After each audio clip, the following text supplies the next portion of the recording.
اللهم إني أسألك علما نافعا.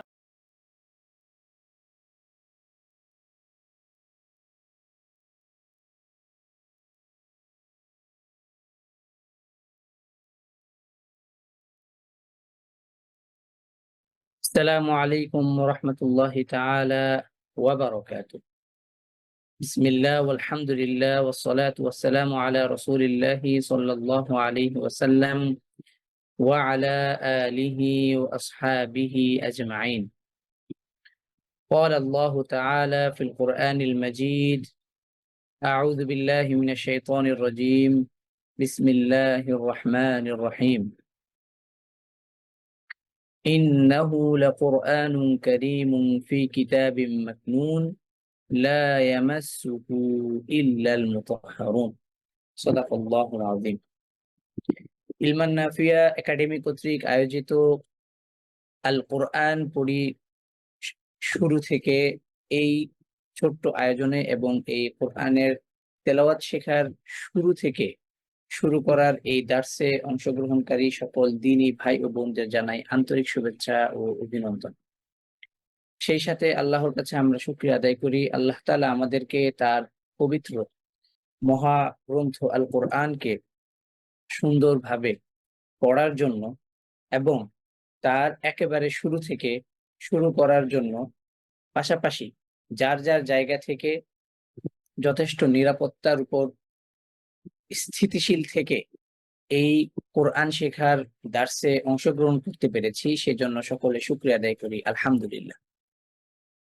আল্লাহ রাব্বুল আলামিন আমাদেরকে গত ক্লাস পর্যন্ত যেই বিষয়গুলো সম্পর্কে পড়ার তৌফিক দিয়েছেন, সেই সকল বিষয়গুলো ছিল আরবি ২৯ বর্ণমালার প্রথমত হচ্ছে স্ট্রাকচারালি তার পরিচয়, অর্থাৎ তার গঠনগত পরিচয়, তার পরবর্তীতে তার নাম, সেই নামের পরিচয়, এবং তার পরবর্তীতে আমরা পড়েছি বা জেনেছি যে আরবি ২৯ বর্ণমালা কিভাবে প্রতিটি শব্দে অর্থাৎ যুক্ত হয়ে কিভাবে আসবে, এই বিষয়গুলো আমরা শিখেছি এবং প্রতিটি বর্ণের তার যে ৩টি পজিশন আছে সেই পজিশনগুলো সম্পর্কে জেনেছি।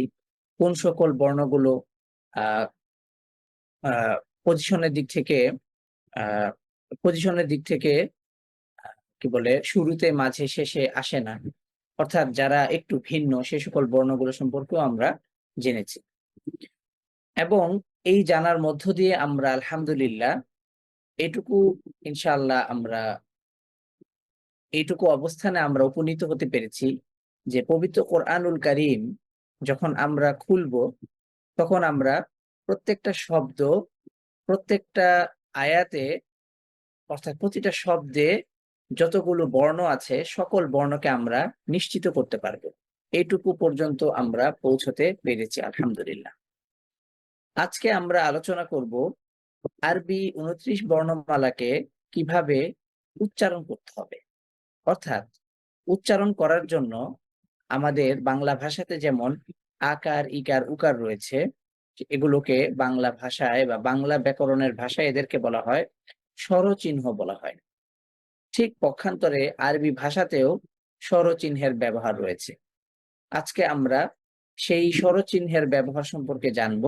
স্বরচিহ্নগুলো দেখতে কেমন, কোনটার কি নাম, কোনটা হারফের উপরে বসে, কোনটা হারফের নিচে বসে, এবং কোন স্বরচিহ্নের উচ্চারণ কেমন, এই বিষয়গুলো সম্পর্কে আমরা বিস্তর আলোচনা করার চেষ্টা করব ইনশাআল্লাহ। অতএব আমরা ভূমিকাকে আর লম্বা করব না, আমরা আমাদের আজকের দার্সের আলোচ্য বিষয় হচ্ছে আরবি হারাকাতের পরিচয়। আমরা এই আলোচনায় চলে যাচ্ছি। হারাকাতের পরিচয়। হারাকাত কাকে বলে বোঝার জন্য আমরা বাংলা ভাষাকে এখানে ব্যবহার করব, অর্থাৎ বাংলা ভাষায় এর ব্যবহারটা কেমন, সেই ব্যবহারের সাথে আমরা আরবি ভাষায় এর ব্যবহারটা কেমন, এই দুটো জিনিসকে আমরা কি করব, অ্যাডজাস্ট করার চেষ্টা করব। তাহলে আমরা সহজে বুঝতে পারবো ইনশাআল্লাহ। আমরা বাংলা ভাষায় আকার, ইকার, উকার পড়েছি, তেমনি আরবি ভাষাতেও হারফগুলোকে উচ্চারণ এবং পড়ার জন্য আকার, ইকার, উকার রয়েছে। ঠিক আছে? আরবিতে এগুলোকে হারাকাত বলে, যেগুলো বাংলা ভাষায় আকার, ইকার, উকার, হ্যাঁ, এগুলোকেই আরবিতে বলা হয় কি? হারাকাত। ঠিক আছে? অর্থাৎ স্বরচিহ্নকে আরবিতে বলা হয় হারাকাত বলা হয়। ঠিক আছে? যেমন জবর, সেটাকে ফাতহা, অর্থাৎ আকার, অর্থাৎ আকারের মতো যেই সাউন্ডটা হবে, অর্থাৎ আকার দিয়ে যখন কোনো একটি বর্ণকে লেখা হয়, যেমন ক আকার কা, ঠিক তেমনি ভাবে আরবি ভাষাতেও আকারের মতো উচ্চারণ করবে জবর। ঠিক আছে? তো জবরের উচ্চারণটা বাংলা ভাষায় বাংলা ভাষার আকারের মতো উচ্চারিত হবে বা উচ্চারণ করবে। ঠিক আছে? দ্বিতীয়ত হচ্ছে জের, অর্থাৎ কাসরা, যেটা ইকার, বাংলা ভাষায় যে ইকার রয়েছে সেই ইকার, পেশ, দম্মা, অর্থাৎ উকার। ঠিক আছে? যেটা বাংলা ভাষায় আমরা হচ্ছে, যেমন উদাহরণস্বরূপ বড় সুকার বু, হুম, ঠিক তেমনি ভাবে আরবি ভাষাতেও রয়েছে। এগুলোকে এটাকে বলা হয় দম্মা বলা হয় বা পেশ বলা হয়। ঠিক আছে? তো এখন আমরা এই হারাকাতের একটা সাধারণ ভূমিকাটা আমরা আলোচনা করলাম। হারাকাত এটা বাংলা ভাষার সাথে কিভাবে সামঞ্জস্য করে আমরা বিষয়টাকে সহজে বুঝতে পারি। কেমন? এখন আমরা আরবি ভাষায় যে হারাকাত গুলো আছে সেগুলোকে আমরা দেখার চেষ্টা করব এবং সেগুলোকে তার প্রত্যেকটার স্ট্রাকচার কি এবং কোনটা হারফের উপরে বসে কোনটা হারফের নিচে বসে, এই বিষয়গুলো সম্পর্কে আমরা জানবো ইনশাআল্লাহ। আচ্ছা, আরবি হারাকাত সমূহের পরিচয়। এখানে আমরা দেখতে পাচ্ছি ফাতহা, জবর। আচ্ছা, ফাতহা সবসময় শব্দের উপরে বসবে এবং ফাতহা ঠিক এই যে এরকম, অর্থাৎ আলিফকে আমরা লিখি এইভাবে, এই আলিফকে আগে অর্ধেক করব, এইটুকু অংশ আমরা ফেলে দিব, ফেলে দিয়ে এই যে ছোট্ট অংশ যেটা, এটাকে আমরা হচ্ছে এইভাবে উপরে অ্যালাইন করে দিলেই এটা হয়ে যাবে হচ্ছে ফাতহা বা জবর। ঠিক আছে? এটা মূলত হচ্ছে আলিফকে অর্ধেক করে তারপরে হচ্ছে আহ আলিফকে আলিফ এই আলিফকে অর্ধেক করে এর যে বাকি অংশটা আছে এই অংশটাকে ফাতহা বা জবর হিসেবে কি কি করা হয়েছে? তৈরি করা হয়েছে। ঠিক আছে? তাহলে ফাতহা আলিফের কি বলে, ফাতহা শব্দের উপরে মানে বর্ণের উপরে থাকবে, কাসরা বর্ণের নিচে থাকবে, দম্মা অর্থাৎ পেশ এটা বর্ণের উপরে থাকবে। এক্ষেত্রে আমরা খেয়াল করে দেখি যে কাসরার ক্ষেত্রে আমরা একটা ভিন্ন কালার বা ভিন্ন রং ব্যবহার করেছি, সেটা হচ্ছে সবুজ কালার। আচ্ছা, তাসদীদ শব্দের বা বর্ণের উপরে থাকবে এবং তাসদীদ দেখতে যেমন হবে, এই যে আমরা সিন যেভাবে লিখি, ঠিক শুধুমাত্র সিনের যে দাঁত আছে, মাথাটা আছে, এটা শুধুমাত্র তাসদীদের চিহ্ন হিসেবে ব্যবহার হবে। ঠিক আছে? আচ্ছা, এবার জজম বা সাকিন। সাকিন চিহ্নটা হচ্ছে আমরা যে হা লিখি, এই যে হায়ের যে মাথাটা আছে এটাই মূলত হচ্ছে সাকিন চিহ্ন। ঠিক আছে? এবং সাকিন সবসময় শব্দের বা বর্ণের উপরে থাকবে। আর এটাকে বলা হয় তানউইন, দুই জবর, দুই জের, দুই পেশ, অর্থাৎ ফাতহাতাইন, কাসরাতাইন, দম্মাতাইন। তো এখানে আমরা দেখতে পাচ্ছি কাসরাতাইন। তো কাসরাতাইন অর্থাৎ হচ্ছে আপনার কি দুই জের। এই দুই জেরের ক্ষেত্রে বা আমরা জেরের ক্ষেত্রে একটা ভিন্ন রং ব্যবহার করেছি, সেটা হচ্ছে কি গ্রিন কালার বা সবুজ কালার। অতএব এই আহ অতএব এই স্লাইডের মধ্যে বা এইটুকু আলোচনার মধ্যে আমরা যেটা বুঝতে পারলাম সেটা হচ্ছে যে একমাত্র কাসর ব্যতীত বা জের ব্যতীত এবং জেরের সাদৃশ আরেকটি হচ্ছে দুই জের বা কাসরাতাইন, এই দুইজন ব্যতীত বাকি যারা আছে তারা সবাই হচ্ছে বর্ণের উপরে বসবে। কেমন?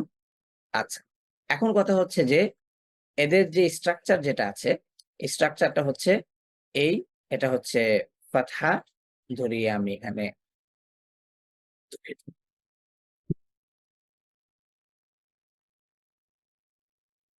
ধরি আমি এখানে হামজা ফাতহা, হামজা কাসরা, হামজা দম্মা।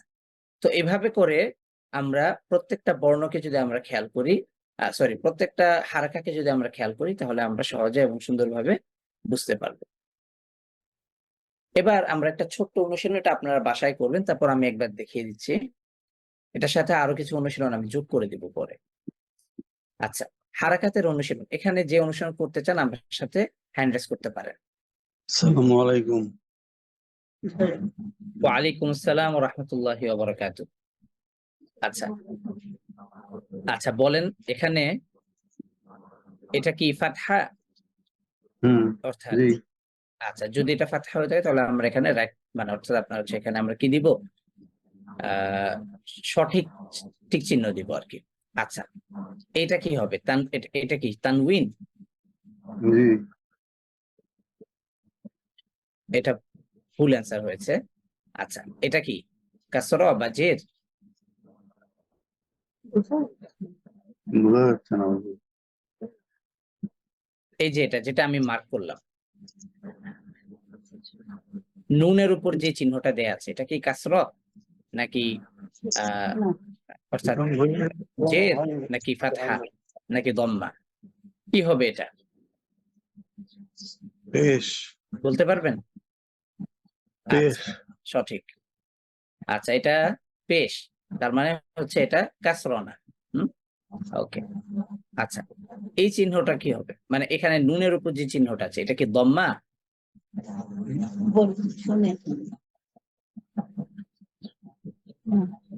না। আচ্ছা, মানে আপনি আপনি নিশ্চিত তো? নিশ্চিত হয়ে বলছেন তো নাকি?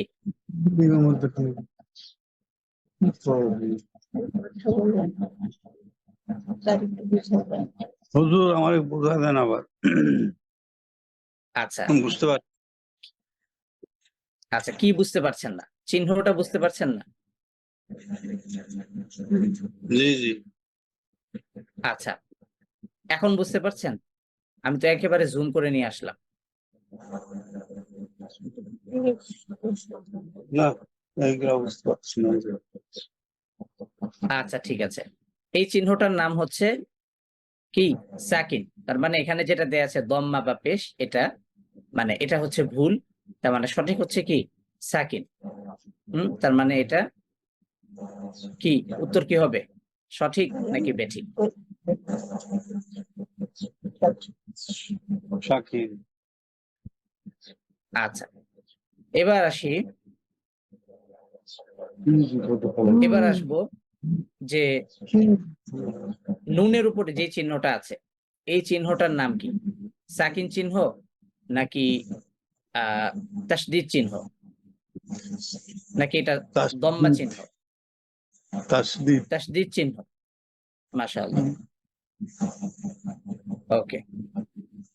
আচ্ছা, এবার আসি, এই চিহ্নটার নাম কি? ফাতহা নাকি তানউইন? তানবীর। মাশাআল্লাহ, ওকে। আপনি তো আলহামদুলিল্লাহ সবগুলোই ঠিকঠাক উত্তর দিচ্ছেন। আচ্ছা, এটার নাম কি হবে? তানউইন নাকি তাসদীদ? তানভীর। মাশাআল্লাহ, ওকে। আচ্ছা, এবং সর্বশেষ এই চিহ্নটা কি হবে? এই চিহ্নের নাম কি হবে? তানউইন নাকি সাকিন? এটাও তানভীর। মাশাআল্লাহ, বারাকাল্লাহু ফিক। খুব চমৎকার হয়েছে। এরকম আরো কিছু অনুশীলন আপনাদের এই হোমওয়ার্কের সাথে আমি যুক্ত করে দিব। আপনারা হোমওয়ার্ক গুলো যারা জমা দিয়েছেন এখন পর্যন্ত, তাদের সবাইকে জানাই আন্তরিক শুভেচ্ছা ও অভিনন্দন। তবে চেষ্টা করবেন আপনাদের যে অনুশীলনটা আমি আপনাদের জন্য প্রস্তুত করে দিই, সেটাই আপনারা প্রিন্ট আউট করে করার চেষ্টা করবেন, তাহলে অনেক বেশি সুবিধা হবে। যেমন অনেকেই হোমওয়ার্ক জমা করেছেন, সেখানে দেখা গিয়েছে যে হার্ফগুলোকে, যেটা হার্ফটা ডান পাশ থেকে লিখতে হয়, সেই হার্ফটাকে আমরা বাম পাশ থেকে লিখে ফেলেছি। তো এই বিষয়গুলো এই বিষয়গুলো এনশিওর করার জন্যই মূলত আমি আপনাদের জন্য অনুশীলনগুলো প্রস্তুত করেছিলাম। তো আপনারা আমার যে অনুশীলনগুলো আমি আপনাদেরকে দিয়েছি সেগুলোকে আপনারা যদি প্রিন্ট করে তারপর আপনারা যদি অনুশীলনগুলো করেন তাহলে আপনাদের জন্য সুবিধা হবে এবং আপনাদের আগামীর পথ চলা বা কোরআন তেলাওয়াতের ক্ষেত্রে যেই ব্যাপারগুলো আছে সেগুলো আরো সহজে আপনারা নিজেদেরকে নিয়ে যেতে পারবেন ইনশাআল্লাহ। ওকে, আচ্ছা, এবার আসবো হারাকাত গ্রহণের দিক থেকে। অর্থাৎ একটা জিনিস তো একটা জিনিসকে গ্রহণ করবে, অর্থাৎ বর্ণগুলো হারাকাতকে গ্রহণ করবে, তাই না? তো হারাকাত গ্রহণের দিক থেকে কিছু হারফের ব্যাপারে আমরা একটু সতর্ক থাকবো। সেগুলো কারা? সেগুলো হচ্ছে 4টা হারফ। কয়টা? 4টা। আলিফ, হামজা, গোলতা, হামজাতুল ওয়াসল। ঠিক আছে? আচ্ছা, মানে কি সতর্কতা অবলম্বন করবে? সতর্কতার অবলম্বনের ব্যাপারটা হচ্ছে যে তাদের মানে এই হারকাত গ্রহণের দিক থেকে কিছুটা ভিন্নতা রয়েছে। অর্থাৎ এই 4টি হারফ ব্যতীত বাকি যে হারফগুলো আছে, এই বাকি সকল হারফ সকল হারাকা গ্রহণ করে। অর্থাৎ জবর, জের, পেশ, ফাতহা, কাসরা, দম্মা, সুকুন, জজম, তাসদীদ, তানউইন যা আছে সকল হারাকাই গ্রহণ করবে। কিন্তু এই যে 4টা হারফ আছে এদের কিছু হারাকা গ্রহণের দিক থেকে কি আছে? একটু ভিন্নতা আছে। কেমন? চলেন আমরা এই বিষয়টা সম্পর্কে আমরা একটু জানবো। আচ্ছা, প্রথমত হচ্ছে আলিফ। আলিফ শুধুমাত্র সাকিন গ্রহণ করবে। আলিফ শুধুমাত্র কি গ্রহণ করবে? সাকিন গ্রহণ করবে, অর্থাৎ জজম। এছাড়া আলিফ আর কোনো কিছু গ্রহণ করবে না। আলিফ আর কোনো হারাকা গ্রহণ করবে না। ঠিক আছে? হামজা শুধুমাত্র তাসদীদ গ্রহণ করে না। শুধুমাত্র কি গ্রহণ করে না? তাসদীদ। গোলতা শুধুমাত্র তাসদীদ গ্রহণ করে না। অর্থাৎ হামজা এবং গোলতা দুইটা একই, যে অর্থাৎ এই দুইটাই তাসদীদ গ্রহণ করে না। ঠিক আছে? তারপর হচ্ছে হামজাতুল ওয়াসল। হামজাতুল ওয়াসল শুধুমাত্র ফাতহা, কাসরা, দম্মা এই 3টা হারাকা শুধু গ্রহণ করে। তার মানে আমরা কি বুঝতে পারলাম? যে আলিফ শুধুমাত্র সাকিন গ্রহণ করে, হামজা শুধুমাত্র তাসদীদ গ্রহণ করে না, গোলতা একইভাবে শুধুমাত্র তাসদীদ গ্রহণ করে না, হামজাতুল ওয়াসল শুধুমাত্র ফাতহা, কাসরা, দম্মা, জবর, জের, পেশ এই 3টাই গ্রহণ করবে। এছাড়া আর কোনো হারাকা তার সে আর গ্রহণ করবে না। এটা হচ্ছে এই 4টা হারফের ব্যাপারে হারাকা গ্রহণের দিক থেকে কিছু সতর্কতা। আচ্ছা, এইটুকু আলোচনা কি আমরা বুঝতে পেরেছি বা কারো কোনো জিজ্ঞাসা আছে? জি না, আলহামদুলিল্লাহ। যাক, আলহামদুলিল্লাহ। এবার আমরা আরেকটি অনুশীলন করব। এই অনুশীলনটি আরো বেশি গুরুত্বপূর্ণ। সেটা হচ্ছে যে এখন পর্যন্ত আমরা যে কয়টা হারফ পড়েছি তার প্রত্যেকটা হারফকে আমরা এই কি বলে হারাকা দিয়ে পড়ার চেষ্টা করব। হারাকার মধ্যে শুধুমাত্র আমরা ফাতহা, কাসরা, দম্মা অর্থাৎ জবর, জের, পেশ এই 3টা হারাকা দিয়ে আমরা প্রাথমিক একটা অনুশীলন করব। অর্থাৎ এখন কথা হচ্ছে যে হারাকা গ্রহণ করলে, অর্থাৎ ধরেন মিম জবর গ্রহণ করলে কি ধরনের সাউন্ড হতে পারে? মিম জের গ্রহণ করলে কি ধরনের সাউন্ড হতে পারে? মিম পেশ গ্রহণ করলে কি ধরনের সাউন্ড হতে পারে? ঠিক আছে? এটা একটা সাধারণ এবং প্রাথমিক একটা ধারণা নিব। এই ক্ষেত্রে যদি কারো উচ্চারণে ভুলও হয় আমরা এখানে কারো কোনো ভুল কারেকশন করব না। কেন করব না? তার কারণ প্রত্যেকটা হারফের একটা আলাদা আলাদা উচ্চারণের জায়গা আছে। সেই উচ্চারণের জায়গাগুলোকে বলা হয় মাখরাজ। আমরা যেহেতু মাখরাজের কোনো আলোচনা করিনি সেক্ষেত্রে আমরা যারা আমার সাথে এখন অনুশীলন করবেন তাদেরকে আমরা শুধুমাত্র পরিচয়, যারা অনুশীলন করবেন এবং যারা অনুশীলন শুনবেন তাদের প্রত্যেককেই শুধুমাত্র হারফগুলো হারাকা গ্রহণ করলে যেমন কি ধরনের আওয়াজ বা কি ধরনের সাউন্ড সৃষ্টি হতে পারে, কি ধরনের আওয়াজের মাধ্যমে এই হারফগুলোকে কোনটার কি ধরনের উচ্চারণ হতে পারে, শুধুমাত্র আমরা সেইটুকু বিষয়গুলো আমরা জানবো। এবং আগামী সপ্তাহে আমরা প্রত্যেকটা হারফের প্রত্যেকটা হারফের যে মাখরাজ আছে, অর্থাৎ কোন হারফটা কোত্থেকে উচ্চারিত হয় এই বিষয়গুলো সম্পর্কে আমরা সুন্দরভাবে চিত্র সহকারে এবং ভিডিও বা অ্যানিমেটেড ভিডিও এটার সাথে অ্যাড করে দিয়েছি, আমরা যোগ করেছি। সেভাবে আমরা প্রত্যেকটা হারফের মাখরজ সম্পর্কে আমরা জানবো। যখন আমরা মাখরজ সম্পর্কে ভালোভাবে জানবো, তখন আমরা অনুশীলনের সময় বারবার আপনাদেরকে কারেকশন করার চেষ্টা করব যে এই হারফের মাখরজ হচ্ছে এখান থেকে, আপনি এই জায়গাতে আপনার জিহ্বা বা আপনার মুখের পজিশন গুলোকে নেন, নিয়ে যান, তাহলে আপনার হারফগুলো আরো সঠিকভাবে উচ্চারণ হবে। অতএব এখন যে অনুশীলনটা হবে সেটা শুধুমাত্র হারফের প্রাথমিক উচ্চারণ জানার ক্ষেত্রে এবং হারাকা দিয়ে উচ্চারণ করার ক্ষেত্রে কি ধরনের সাউন্ড হতে পারে সেই বিষয়গুলো সম্পর্কে আমরা জানার চেষ্টা করব। আচ্ছা, যদি কে আমার সাথে অনুসরণ করবেন? যে যারা অনুসরণ করতে চান হ্যান্ড রাইজ করতে পারেন। বাবি বু ওকে, তাতি তু আচ্ছা আমার সাথে বলি বা বি বু। বা বি বু হ্যাঁ, একটা বিষয় খেয়াল করতে হবে, সেটা হচ্ছে যে হারাকা দিয়ে যখন আমরা কোন বর্ণকে যখন আমরা পড়বো, তখন আমরা অন্তত আমরা 1.5 সেকেন্ড সময় দিব, বা বি বু। কিন্তু যদি আমরা এভাবে পড়ি বা বি বু তাতি তু, এটা আসলে শুনতেও খারাপ শোনা যায় এবং এটা আপনার হারফের সঠিক উচ্চারণটা হয় না। কেমন? ঠিক আছে? তো প্রত্যেকটা জিনিসের একটা কি আছে, মাপ কাঠি আছে। হ্যাঁ, সেই মাপ অনুসারে আমরা মানে পড়ার চেষ্টা করব। অতএব একটা বর্ণকে হারাকা দিয়ে পড়ার ক্ষেত্রে আমরা কতটুকু সময় দিব তাকে? 1.5 সেকেন্ড। কতটুকু? 1.5 সেকেন্ড। 1.5 সেকেন্ড 1.5 ঠিক সেকেন্ড আছে? হ্যাঁ, আমার সাথে বলি বা বা বি বি বু বু তা তা তি তি তু তু সা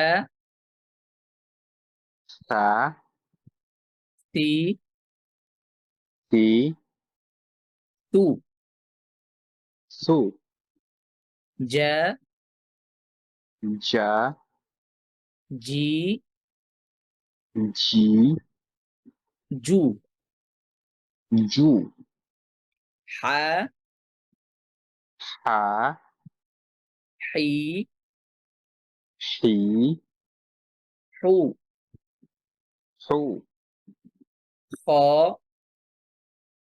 খ সি সি হু হু দা দা দি দি দু দু দা দা রি রি দু দু র র রি রি রু রু ঝা যা ঝি জি ঝু জু সা সা সি সি সু সু শা শা শি শি শু শু স স সি সি সু সু দ দ রি রি দু রু ত ত রি টি তু তু ভ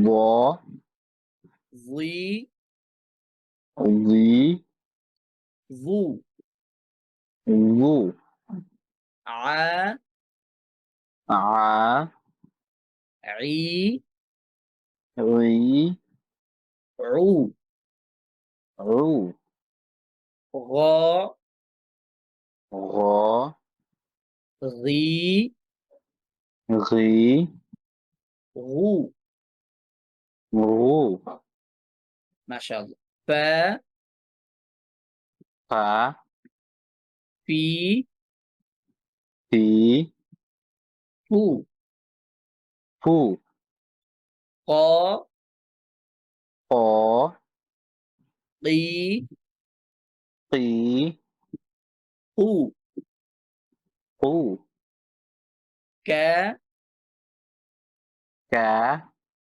كي كي كو كو لا لا لي لي لو لو ما ما مي مي مو مو نا نا ني ني نو نو ما شاء الله و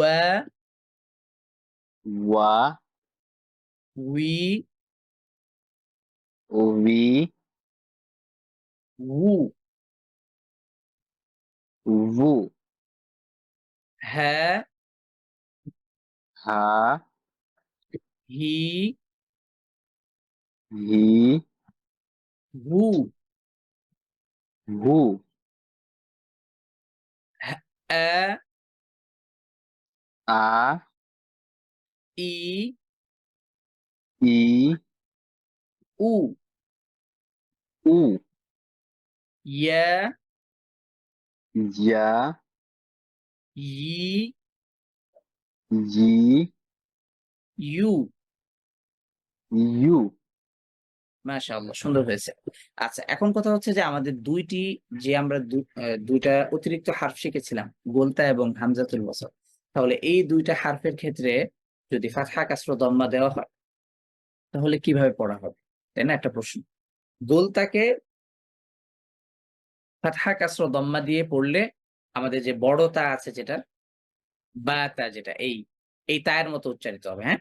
গোলতাকে যদি ফাতহা দেওয়া হয় তাহলে তা, কাসরা দেওয়া হলে তি, দম্মা দেওয়া হলে কি? তু। আচ্ছা এবং সর্বশেষ হচ্ছে হামজাতুল ওয়াসল। হামজাতুল ওয়াসল হারাকা গ্রহণের দিক থেকে ৩ টা হারাকা গ্রহণ করে। কি, কি? বলেন তো? ফাতহা, কাসরা, দম্মা, জবর, জের, পেশ এই ৩ টা হারাকা গ্রহণ করে। অতএব এই ৩ টা হারাকা যদি গ্রহণ করে তাহলে ৩ টা হারাকার উচ্চারণ কিভাবে হবে? মানে হামজাতুল ওয়াসলটা কিভাবে এই ৩ টা হারাকা দিয়ে উচ্চারণ হবে? আ, ই, উ অর্থাৎ হামজার মতো উচ্চারণ হবে। ঠিক আছে? আ, ই, উ। ওকে? আচ্ছা। তো আ আর কি অনুসরণ করতে চাই? জি আব্দুল্লাহ আপনি আনমিউট করবেন।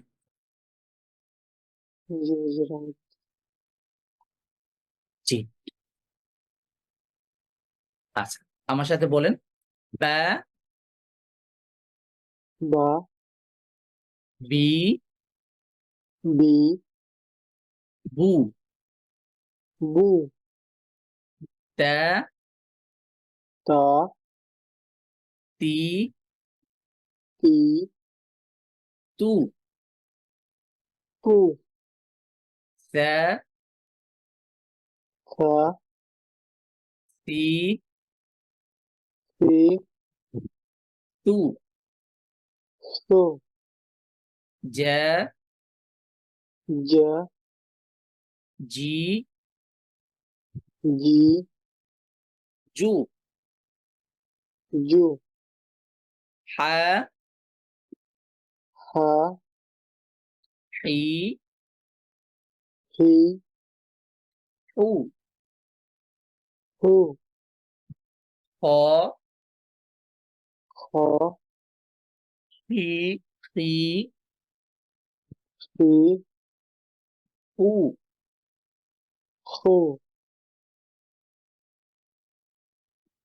দা ذا দাল দা দি দু دا دي دو দা দি দু ذا ذي ذو র রি রু و ري رو ঝা ঝি ঝু ذا ذي ذو সা সি সু فا سي سو শা শি শু شا شي شو স সি সু صاد سي صو আচ্ছা সদকে যখন আমরা ফাতহা বা জবর দেব তখন আর কি বলবো আমরা সদ বলবো না সদ এই হারফটার নাম কেমন সদকে যখন ফাতহা দেব তখন আমরা বলবো হচ্ছে স কি বলবো صو হ্যাঁ তাহলে আমার সাথে বলেন স সি সু صو سي صو দ দুই দু دو دي دو প তুই তু تو تي تو ভ ভুই ভু رو ري رو আ ই উ آ إي رو ঘ রি ঘু رو ري رو ফা পি পু فا سي فو ক তি উ قو قي قو কা কি কু كا قي قو কাফের উচ্চারণটা হচ্ছে বাংলা ক যেটা আছে ক ক এর মতো হবে হ্যাঁ কা كا ই কু বলেন كا كي কি كو হ্যাঁ লা লি লু لا لي لو মা মি মু ما مي مو না নি নু نا مي نو ওয়া উই উ وا وي او হা হি হু ها هي هو আ ই উ آ إي أو জি আ ই آ إي أو বলুন আমার সাথে আ ই উ آ إي أو ইয়া ই ইউ يا يي يو ইয়া স্বাভাবিক ইয়া ই ইউ বলেন يا إي أو না ইউ ইংরেজি যে ইউ আছে ইউ। ইউটা হ্যাঁ ইউ বলেন يا ইউ إي يو হ্যাঁ এই তো মাশাআল্লাহ তাহলে হামজাতুল ওয়াসলকে আমরা যদি ফাতহা কাসর দম্মা দিই মানে হামজাতুল ওয়াসল তো শুধুমাত্র ফাতহা কাসর দম্মাই গ্রহণ করবে আর তো কোনো হারকা গ্রহণ করবে না তাই না এটা আমরা পড়ে এসেছি না কিছুক্ষণ আগে হ্যাঁ এই যে হামজাতুল ওয়াসল কি গ্রহণ করে শুধুমাত্র ফাতহা কাসর দম্মা জবর জের পেশ এই তিনটা গ্রহণ করে তাই না কথা বলে না উনি মিড হয়ে গেছে স্যার আচ্ছা আচ্ছা আপনি একটু আনমিট করবেন জি হুজুর জি তাহলে হামজাতুল ওয়াসল যেহেতু ফাতহা কাসর দম্মা গ্রহণ করে শুধুমাত্র তাহলে আমরা কি বলবো তাহলে আমরা হামজাতুল ওয়াসলকে কিভাবে পড়বো হামজার মতো পড়বো আ ই উ কি পড়বো আ ই ও আচ্ছা, এবার হচ্ছে গোলতা। গোলতা শুধুমাত্র তাসদিদ গ্রহণ করে না। তার মানে তাসদিদ বাদে বাকি যারা আছে, বাকি কারা আছে? জবর বাকি জের পেশ আ হ্যাঁ, জবর, জের, পেশ, জবর, জের, পেশ, তারপর কি? তানবিন সাকিন, তানউইন, তারা তানবিন সবকিছুই গ্রহণ করে। মানে গোলতা এই বাকি সবগুলো হারাকাই গ্রহণ করে। তাহলে আমরা জবর, জের, পেশ দিয়ে পড়লে কিভাবে পড়বো? গোলতাকে গোলতাকে আমরা পড়বো হচ্ছে যে বড় তা আছে যে ওটার মতো পড়বো। কি? তাতিতু। কি পড়বো?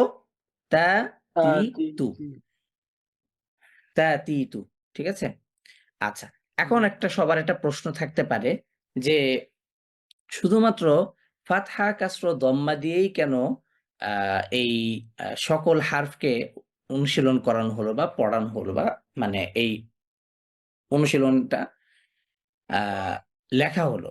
কিন্তু তাসদিদ, তানউইন, তারপর হচ্ছে সুকুন এই ৩ টি হারাকা দিয়ে কেন এই প্রাথমিক অনুশীলন বা প্রাথমিক সাউন্ডটা আমাদেরকে পড়ানো হলো না বা এই বিষয়ে আমাদেরকে কেন জানানো হলো না? আচ্ছা, এখন এটার মূল কারণ হচ্ছে যে আ ২৯ টা বর্ণমালার মধ্যে কিছু হারফ আছে তারা সুকুন গ্রহণ করলে একটু ভিন্ন সাউন্ড করে। আবার ২৯ বর্ণমালার মধ্যে কিছু হারফ আছে তারা তাসদিদ গ্রহণ করলে একটা আ আ আ একটু ভিন্ন রকমের আওয়াজ করে। আবার তানউইন গ্রহণ করলে ভিন্ন রকমের আওয়াজ করে। ঠিক আছে? তো এর মধ্যে কিছু কি আছে? মানে তারতম্য আছে। তারতম্য বলতে আপনার হচ্ছে কিছু ভেরিয়েশন আছে। তো এই ভেরিয়েশনটা থাকার কারণে আমি এটাকে আ এইভাবে আ স্বাভাবিক অনুশীলনে বা প্রাথমিক উচ্চারণ শেখার এই পর্বে আমি নিয়ে আসতে পারিনি। এটার জন্য আলাদা, আলাদা কিছু স্লটে আমরা একটু করে এটাকে আমরা শিখবো ইনশাআল্লাহ। যে কোন সকল হারফগুলো সাকিন গ্রহণের দিক থেকে একটু ভিন্ন আওয়াজ করে, কোন সকল হারফগুলো আ তাসদীদ গ্রহণের দিক থেকে কিছুটা ভিন্ন আওয়াজ করে, কোন সকল হারফগুলো তানউইন গ্রহণের দিক থেকে কিছুটা ভিন্ন আওয়াজ করে। তো এই বিষয়গুলো আমরা আ একটু বিভিন্ন স্লটে এই বিষয়গুলোকে আমরা জানার চেষ্টা করব ইনশাআল্লাহ। আচ্ছা, আজকের ক্লাসে আমরা যে বিষয়গুলো আলোচনা করেছি এই সকল এই বিষয়ের মূল আদ্যোপান্ত বা মূল কথা হচ্ছে যে হারাকা গ্রহণ এবং কোন সকল হারফ হারাকা গ্রহণ করে, কোন সকল হারফ কোন হারাকা গ্রহণ করে না এই বিষয়গুলো সম্পর্কে আমাদের আলোচনা ছিল এবং পাশাপাশি হচ্ছে হারাকাতের পরিচয়টা ছিল। তার পরবর্তীতে হারাকা দেখতে কেমন এই বিষয়টা সম্পর্কে আমরা জেনেছি। হারাকা বলতে কারা? ফাতহা, কাসর, দম্মা, সুকুন, তাসদীদ, তানবিন মোট ৬ টি। এই মোট ৬ টি চিহ্ন তারা হারফের কোথায় এবং কিভাবে অবস্থান করবে এবং কোন চিহ্নটা দেখতে কেমন এই বিষয়গুলো সম্পর্কে আমরা জেনেছি। তার মধ্যে সবচেয়ে বেশি ব্যতিক্রম চিহ্ন হচ্ছে কাসর।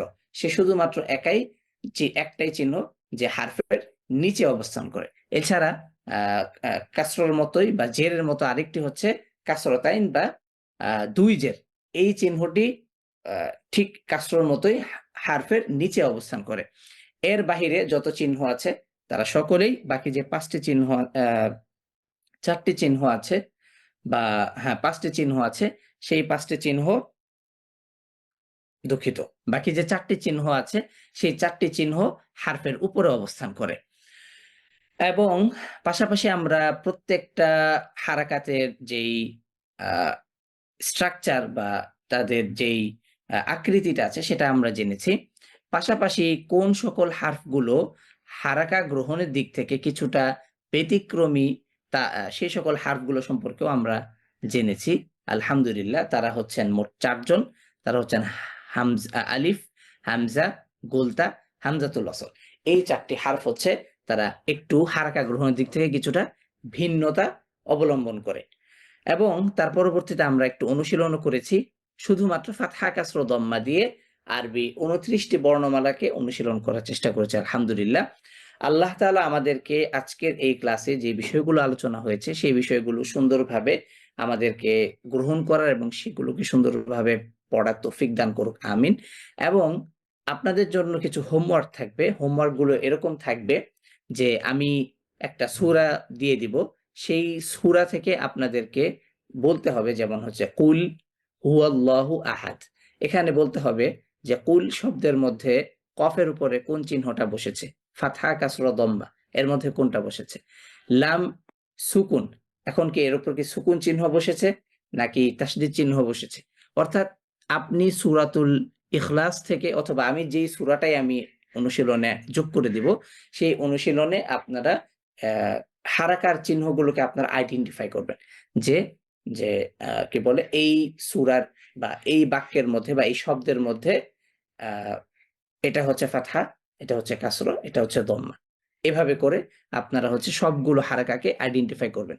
তাহলে যখন আমরা কোরআনের তেলাওয়াতে যখন আমরা যাব অথবা কোরআনকে যখন আমরা খুলবো পড়ার জন্য, তখন আমাদের এই বিষয়গুলো আরো সহজে আমাদের শিখতে দুঃখিত, আমরা আরো সহজে এটাকে ধরতে পারবো যে হ্যাঁ এটা ফাতহা, এটা কাসরা, এটা দম্মা, ইত্যাদি ইত্যাদি।